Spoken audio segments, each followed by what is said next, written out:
Welcome to the Perfect Day podcast. Perfect days. In a world filled with fear, scarcity, and perfectionism, perfect days are far from perfect, and they're yours for the taking. I'm Cokie, your Perfect Day engineer. The goal of the show is to bring you real-life Perfect Day successes, struggles, and strategies so that you can create more perfect days in your life. Thank you so much for joining us. And today is an exciting day and a perfect day because we have Brandon Smith here with us, the workplace therapist. Thank you, Brandon. Thank you for having me. You know, I'm here going to learn many lessons from you here today. And likewise. It's a perfect day for me. I hope to return that for you. Brandon is a podcast aficionado and a workplace therapist. I don't feel like an aficionado. I try. So I need both of these things. I mean, the fact that therapist is in there, Who doesn't need a therapist? Right? Come on. My kids freak out when I say, "Oh, I've got an appointment," and they say, "Well, where and with who?" And I say, "My therapist." They're like, "Mom." But the truth is my favorite lunch break was always with my therapist. So, but I don't have a workplace therapist. We need workplace therapists. I think everyone needs a workplace therapist. We're messy. People are messy. So, we would like to say we're not, but we're messy. And so it's helping people kind of get out of their own way and be a little less messy.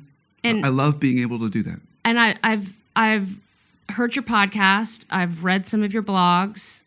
I've browsed the site. And one of the things I believe that you say is you would love it if you didn't have job security, but your job is firmly rooted. Fortunately or unfortunately, I have plenty of job security. There's plenty of, all you got to do is put a group of people together and say, go achieve something. And inevitably, someone's going to step on someone else's toes. Someone's going to throw an elbow, bloody someone's nose. Right. And so helping people be a little less toe-steppy and elbow throwy, something I love doing. Is that what less dysfunction in the workplace looks like? That can be one of it. Yeah, okay. Dysfunction can definitely come from people. So that's the natural one. We think of dysfunction. We think of people. We think of that boss or that coworker or that employee. But it can come from systems and structures. You just may have some really bad policies or bad structures can just create dysfunction. Oh, places those are my words, systems and processes. Yeah, think about the simple one, and I hate to use like a business jargony phrase, but if you think of the low-hanging fruit in workplaces, meetings. Meetings are like petri dishes for dysfunction. Absolutely. Because just the word is dysfunctional. They're either run poorly, which is most meetings, or there's way too many, or both. And so I have clients that are just in meeting hell every day. It's 8 hours of meetings. No time to actually do any work. They're just stuck in meetings all day long. No time to create a perfect day. No time to create a perfect day. Tell us, I love that. I love that you went to something as simple as a meeting. It's unfortunate, but we are looking for the easy button, okay? And I do like to preach that perfect days are easy. I usually keep an easy button with me. Yes. It's usually in my pocket. Oh, okay. Okay, well, we'll just have a virtual one. And I do the virtual air tap all the time. You got to hit the easy button. So talk to us about dysfunction in the workplace, what you see, and what is the easiest, best way for one of your clients or for our listeners to sidestep dysfunction? Because I'm here to say, if you could sidestep dysfunction, I'm thinking that's perfect day-esque, right? Yeah, you can. So, first of all, I got to say, I love what you do. And I love even the title that as you introduced yourself, you said, you're engineer for your perfect day. I love that. I just think that's beautiful. And when we're thinking about perfect days, part of it is structuring it, which I think you do such a great job of. And part of it's also getting the roadblocks out of the way. And so dysfunction is a lot of the roadblocks. And so I'm going to go all the way to 50,000-foot view and then kind of bring us down. Okay. So at the 50,000-foot view, what's true in workplaces today, modern workplaces today, are really two things. First, time is everyone's most precious resource. So whether we're a small business owner, we work for a large corporation, we work for a nonprofit, a church, a school, domestically or globally, it doesn't matter. Time is everyone's most precious resource. That's their real gold. I agree. Second, Everything is urgent all the time. And so those are the headwinds in which we're facing, that we're kind of blowing in our face, is this pressure for time and people telling us everything is urgent all the time. And so part of avoiding that and starting the structuring of a perfect day, from my perspective, is figuring out how are we going to set boundaries and block off some of those headwinds. So otherwise, we're going to get swept away. We'll easily get consumed. And then what that will feel like is a perpetual state of anxiety, which I imagine people listening right now can relate to. That's called lifestyle deficit disorder. Yeah. As we were chatting about that, that's immediately what I thought. I thought, yeah, that's that perpetual state of anxiety where you're just running and chasing and responding and chasing and running and running and running, and not you're reacting versus being proactive. You're responding to life and all those demands versus deciding how you're going to approach it and being intentional. So I think those forces are part of it. And so then they contribute to several general problems inside workplaces. So I generally say that while I subscribe to a lot of leadership philosophies, my personal belief is the first task or job or role of any leader is for her or him to drive clarity. That's the first job. So for those of you who are listening right now that are in roles where either you own your own business or you're in some kind of leadership role, if you want to eliminate dysfunction, the first step is drive clarity. So it's clarity on goals, clarity on roles, clarity on expectations, clarity on culture, clarity. Let everyone know, hey, here's what's expected. Here are kind of the rules of the game. If we can be clarity rock stars, we will eliminate 50% of all dysfunction in our life, personally and professionally. 50%, 50. So that's the hack right there. Be clear. Be clear. Be clear not only on what you expect of others, so this could be of our kids, of our spouses, of our employees, of our customers, but also don't let them give you unclear, vague responses. Drive clarity there too. So say, what you said, that's interesting. Tell me more about that. I'm not clear what you mean.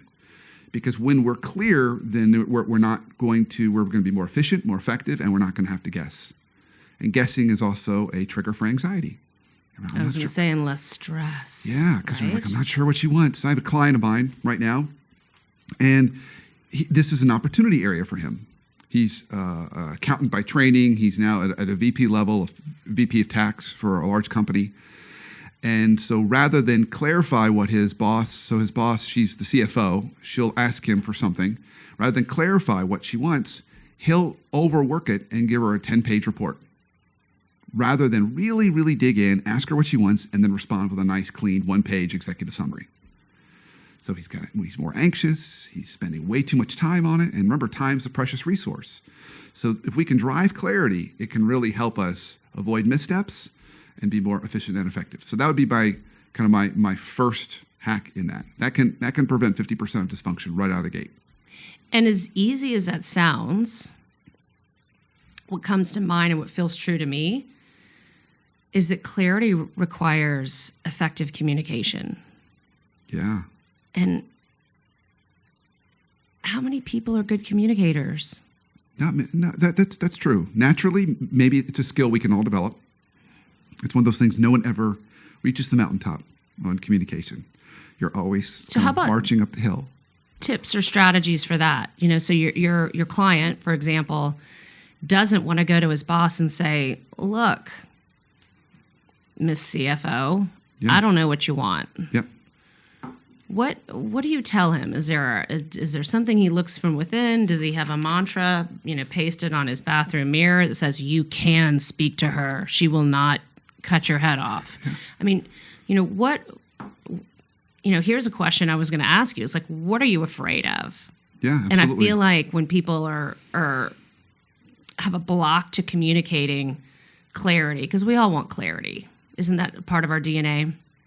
We want clarity. We all want clarity. Stress and anxiety is not a part of our DNA, and it's unfortunate because it's pervasive in everyone right now, and it's keeping people from more perfect days. So would you like your answer to be more, because there's a lot of, this is a complicated, messy area, but an important one. Because we can go down the therapy side on what holds us back. We can also go down the hack side on what's some easy ways to do it, or we could do both. So let's go hack. I'm a momentum freako, so like I like to get momentum first. Okay, so the simple hack is it's all about curiosity. So clarity is all about curiosity. So you can come in with a set of questions that you always ask.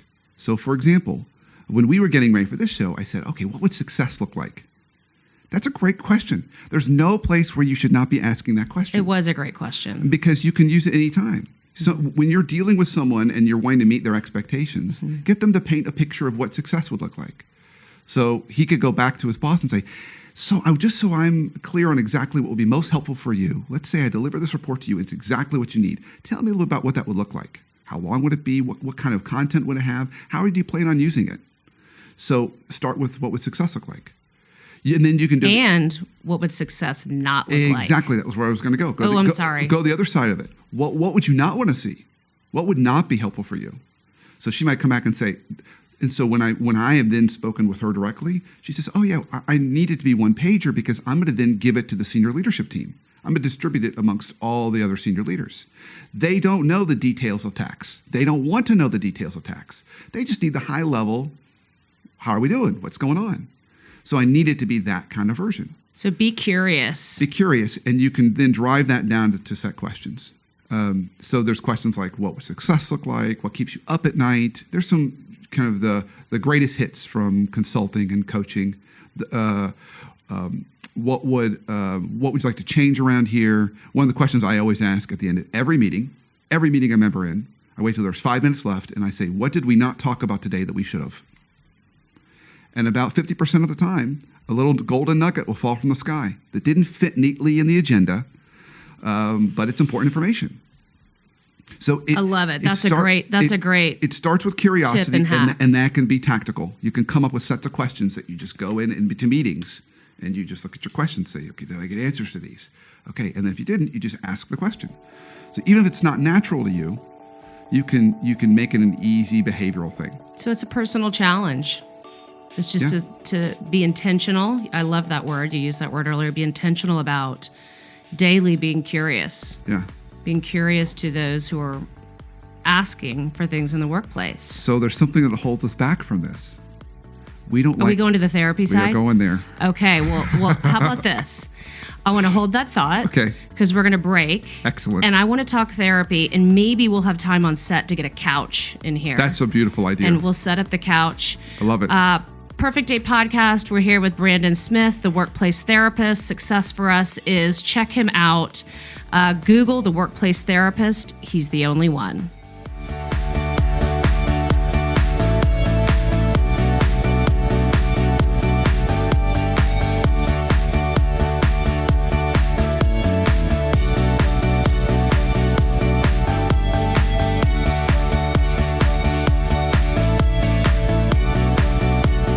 This framework should be pasted, onto your bathroom mirror or whatever is comfortable for you. But if you keep this at top of mind, this can not only be a virtual hat rack for you, but it'll be a visual for you to go back to time and time again. But then when you're looking for a reset, don't just try and escape and regenerate. I mean, regeneration is great and stepping back is great, but have some framework about it, because resets without your framework, you're gonna come out empty. Okay, there's not going to be any joy or movement, because you're going to come back, and what's going to happen? Your inbox has a gazillion more emails in it now. You've got 1,500 voicemails to now return, and then you're just right back onto the hamster wheel. You're back on the lion, and you're riding, and you're like, I can do this. I can answer the emails, what have you. So. I'm going to give you the framework so that you can have resets that are effective.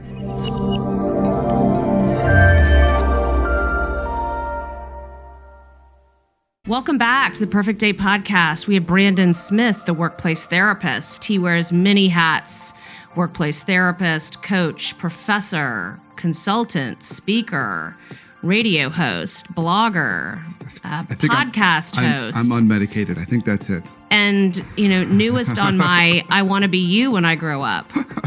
or grow That's down? scary. What am I doing? That's scary. Am I growing up? I don't know. Just a scary thought. Yes. That's all. Thank you so much, Brandon. Welcome back. Okay, so when we broke, we decided we were going to move from hack Yeah. to like the big stuff, which is therapy. We do a little therapy We were work not here. able to procure a leather sofa on break. It was pleather, and I wouldn't have it, and so we said no. No pleather. So we're gonna stay upright, and you're gonna shrink it down. So we were talking about clarity. Yep. I don't know if that's where you were going in terms of the therapy side of communication breakdowns. I just, I got to throw in my 2 cents about perfect days to say, I love asking people the question of, what are you afraid of? And this so often comes in the way of communication, whether it's communicating with your spouse, your children, your employees, or employees communicating to your boss. Is it fear? What's happening? And talk to me about how we shrink down this communication piece. Yeah. So when we were we last left our heroes and heroines right before the break, we were talking about curiosity, and we were saying, one of the ways to eliminate a lot of dysfunction, drive clarity through curiosity and ask really good questions. Makes sense. Everyone hearing this would say, yeah, I get it. Makes perfect sense. And yet, if you're gut level honest with yourself and you're listening to this right now, you're probably not going to do it. And so what holds us back from this is vulnerability. Because when you're curious, you're acknowledging, I don't know. And for many of us, that's an uncomfortable place to be. Wow. Because we're afraid, going back to that, we're afraid then what are they going to do to me? Are they going to say, you should know the answer to that? Or why don't you know that? Or are you not smart enough, quick enough, fast enough, good enough, researched it enough, worked hard enough? Whereas there's no way we could have known. So it's embracing that vulnerability. And so if you've seen Brene Brown's TED Talk, I love her. She's fantastic. And her work around vulnerability highlights that there's power in vulnerability. Owning that and embracing that is important. So, my particular, where I feel like I can contribute a very small sliver in helping people think about a perfect day is on the relationship side, whether it's professional or personal. And vulnerability is at the core and heart of intimacy. So if you're going to have a really healthy, working, professionally intimate, and that's what we're going for in the workplace, by the way, is while it might sound awkward, it's professional intimacy. Mm-hmm. We're going for that. If you're going for that, whether it's at work or at home, it starts with vulnerability. You have to be okay saying, I don't know, I don't have an answer, or I'm curious what's going on in your head. And that's where we can build some of those bridges, drive more clarity and also connectivity. Which is healthy and good and feels good, makes life more efficient, more effective, less bumpy, and more fun, and we're not alone. Awesome. So I got to dive in because we did hack to therapy, which turned into vulnerability and fear. So I got to give you my hack. Okay. 411 Live is where I challenge my clients, my friends, anyone I talk to. Are you familiar with 411? No, educate me. So 411 is the hack for perfect dayers. You want a perfect day? I challenge everyone to get up at 5:30 in the morning, whatever your work days may be, whether it's Monday through Friday or I'm feeling sleepy already. Thursday through Sunday. Okay. Lots can be done at 5:30 in the morning. I agree with you. I agree. And you know what I say? You are right. There's no doubt you are right. You know what I say? You can go back to bed. Oh, can I? And it'll never happen. Oh. But you can go back to bed. Tell your mind this. You can go back to bed. 5:30, get up. You're going to write 4 things that are going to make for a perfect day today, and you're going to get them done before 11 a.m. Why do I mention this right now? I mention it because one of the subset goals of all that, one of the recipes for success in that is one of those 4 things needs to be something you're afraid of and something that makes you vulnerable. And that typically comes in the way of communication. So the things that people put on their 401 lists don't have to be these grandiose, big things you need to achieve. They're actually things that had you not written them down on your list, they wouldn't have gotten done. So those 4 things get done, you've got a perfect day. So they might not be easy, but if you put on your list, I really need to address Nancy, CFO, and get some clarity and just be brave about it, that needs to be on the list. So that's what brought 411 to mind. Love is it. that That's great. a piece of the formula there is to make sure that there's something brave on there, because Brene will tell you stepping out of your comfort zone and being brave daily is definitely a part of rising strong and a part of perfect days. So I love that you brought up vulnerability. And because you did so, I wanted to segue to something that I struggle with in coaching clients and friends and professionals to having more perfect days. And, you mentioned professional intimacy, and it immediately took my mind to all this horrible stuff that's in the news, the Me Too and the sexism that's alive and well. And while we're not going to get into any of that, I sort of have a reverse sexism sort of question or perspective I'd like to gain from you. This sounds a little juicy. I I'm a little know. uncomfortable. I know. Let's go. I know. I'm uncomfortable too, and I'm Wondering rambling where on. this is going to go, folks. But the point is professionally, I struggle with having this foundational conversation with clients who are particularly male on the topic of gratitude. And gratitude is a foundation for perfect days and perfect day success. Yeah. I don't know if you speak to gratitude as a part of solving for dysfunction in the workplace. And if so, great. If not, is that an aha for you? But why is it that I feel like it's embraced more from my female clients than my male clients? Could you speak to that? I'm asking you as my therapist here today. Yeah, I know. It's a good question because it's something that I do regularly speak about and preach. So I'll offer another life hack, at least in the workplace. So because I work with all different kinds of organizations, nonprofits and churches and schools and big companies and small companies, I had to create a little litmus test for dysfunction. So when I walk in, I can quickly tell, is this team dysfunctional? Is this company dysfunctional? And then to what degree? So I typically look for three things. The first thing I look for... I'm writing. Okay, sure. That's I love great. it. Clear roles. So everyone knows kind of what their role is. So they know their sandbox. Without clear roles, we tend to step into other people's sandboxes and knock over their sandcastles. And they don't like that. Clear expectations. So we know what success is for us, for others, for the organization. And that's clear. And so both those hit clarity, which we've talked about. And the third one is balanced feedback. And balanced feedback is essentially more positive than negative. So it hits the idea of gratitude. So it's gratitude, not only what are we grateful for, but also showing that gratitude to others. And so when research has been done around high-performing teams, what they found is consistently the highest-performing teams give each other positive to negative feedback at a ratio of 5-1. Oh, 5 my positive word. for every 1 negative. Now, what's really cool about that ratio is the Gottman Institute, which studies personal relationships, partnerships, marriages around the globe. When they found couples that have been together a long time and seem to have a healthy dynamic, when the researchers sat down and coded how they talk to each other, which must have been really creepy, by the way, they noticed those couples gave each other positive to negative feedback at a ratio of 5-1. Exactly the same ratio as with high-performing teams. And in studying kids, a whole different set of researchers studying kids with behavioral disorders, they found the best way to help kids overcome behavioral disorders is positive to negative feedback at a ratio of 4-1. So what we're getting at here is a life truth. If we want people to change their behavior and walk with us over a long period of time, we've got to be giving more positive than negative. We've got to be showing more gratitude and appreciation. And since about 2008, 2009, when our global economy first did one of these numbers and really hasn't ever recovered in the way it was before, the workplace has fundamentally changed since then. People give a lot less positive feedback than they used to. And it's not because we're bad people. It goes back to the headwinds that we're facing. Time's our most precious resource. Everything's urgent all the time. So we're focused on our own stuff, running around, and we're not thinking about, oh, Cokie did a great job. I should send her a text. Or I should write her a handwritten note.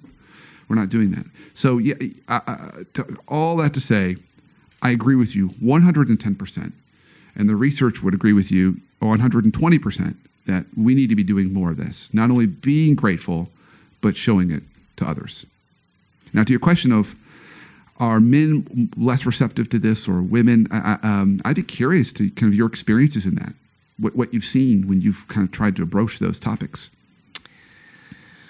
I write about it in Perfect Day, the book. One of my favorite experiences is I'm with husband, wife. They're both PhD psychologists. I am riddled with like nerves and this just stomach of like, oh, I can't believe I'm going to have to basically take them through this shrinky Perfect Day process, because that's the first part of the process as I take them through the planning aspect. They come to me, they're like, fix my money problems. Do I have enough money to retire? Well, Perfect Day is not about that. It's about bringing your retirement into today. So the foundation to that process is gratitude. So I have to sit in front of them. I have to. I wanted to skip this step with those clients because I thought to myself, oh my God, they're going to say, oh, what is she doing? Is she shrinking us? Like we're PhDs at this. So I asked the question because I said, I can't skip this step. This is the foundational step of saying, what are you thankful for? What are you thankful for today? What are the best 5 experiences you've had in the last 12 months? Write them, go, will you share? I asked them to share. We're doing this over a private lunch, and I asked the husband to share first, at which point it appeared as if he was choking on the steak in his salad. And it was these noises and this movement, and I went to lunge, and the wife went to lunge, and we thought he was choking. He wasn't choking. He was choked up. He was crying, literally tears coming down his face to say, I'm just so thankful for my wife, and I don't tell her often enough. And so that was a beautiful thing. But when I face my male clients and say, let's sit down and do this, they're like, look at me with this deer in the headlights. Whereas the women are like, here are the 20 on my page that I'm thankful for. And typically the men struggle to get to 5 or 6. And I hate to generalize. Yeah, no, it's fair. Because it's not always true. I just feel like there's a touchy-feely aspect of it that comes more naturally, I think, with my female clients than my male clients. So that would be a challenge to the male listeners, is just to be more grateful. Yeah. I think it has a lot to do with vulnerability. And I would say it probably has a lot to do with gender roles. Right. So this idea that Right. that feels like weakness or softness, and I'm supposed to be tough. And so it's not a comfortable place for me to go. Yes, I'm sorry that you guys are cavemen and hunters and gatherers who don't like being vulnerable. It's not true. You've evolved, and so have we. My knuckles are still hairy, folks. And it's so just saying. unfortunate. It's so unfortunate, but we have evolved to the end. And Brandon, I thank you so much. We've had Brandon Smith, the workplace therapist, with us here today. You've got to Google him. And I've already Googled you, but I want you in my life. So the workplace therapist, Brandon Smith, Perfect Day Podcast. For all things Cokie, including 411, your ticket to more perfect days in your life, find me at cokiebarini.com. Thanks for joining us.